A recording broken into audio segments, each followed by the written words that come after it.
Hello मेरे प्यारे विद्यार्थियों, आज मैं फ्रांसीसी समाज के बारे में, फ्रेंच सोसाइटी के बारे में बात कर रहा हूँ।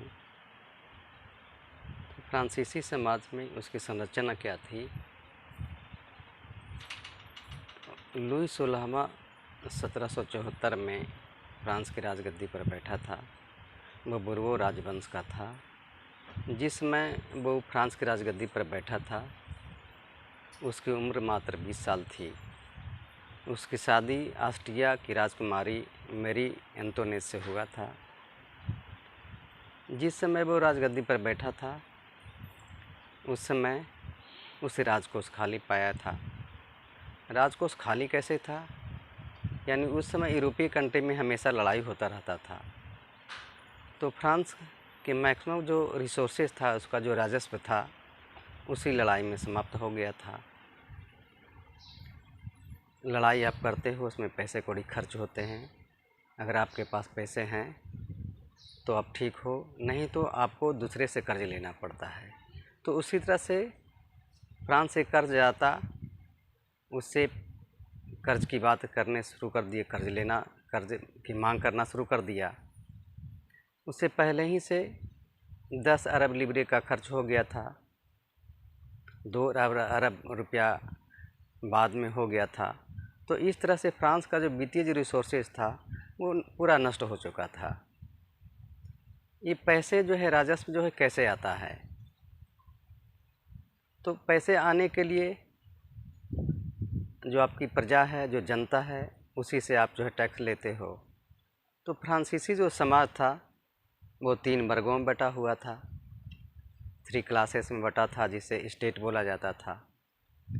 प्रथम स्टेट में वो लोग आते थे जिसे क्लर्जी मैन कहा जाता है, या पादरी वर्ग के लोग जो चर्च में पूजा पाठ कराने का काम करते थे।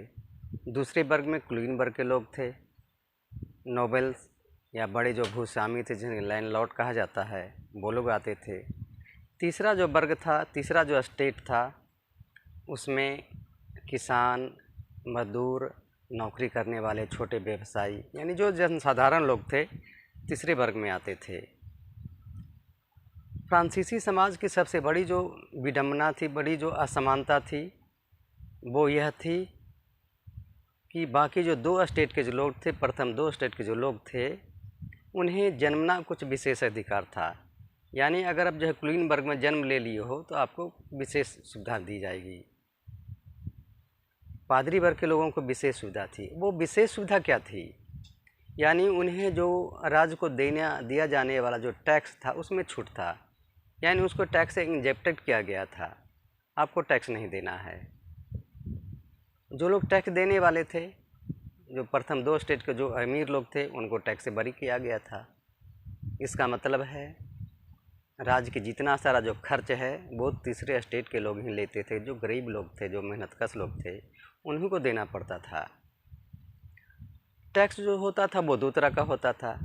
एक प्रत्यक्ष कर होता था, दूसरा अप्रत्यक्ष कर होता था। प्रत्यक्ष में राज्य को दिए जाने वाला एक जो टैक्स था, जिसे टाइल बोला जाता था, जो सरकार लेती थी।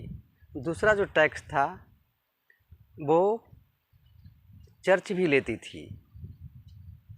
चर्च जो धार्मिक टैक्स लेती थी, जिसे टाइड कहा जाता था। इसके बाद न जाने कितने टैक्स उन्हें अप्रत्यक्ष टैक्स देना पड़ता था। वैसे लोग समाज में जो तंबाकू का सेवन करते हैं, उन्हें भी टैक्स देना पड़ता था। नमक सभी लोग खाते हैं, नमक पर भी टैक्स था। यानी टैक्स देने के चलते फ्रांसीसी समाज में अमीरी गरीबी की एक बहुत बड़ी खाई थी। और यही अमीरी गरीबी की खाई एक दिन है ना, फ्रांस की राजक्रांति का बहुत बड़ा कारण बनता है।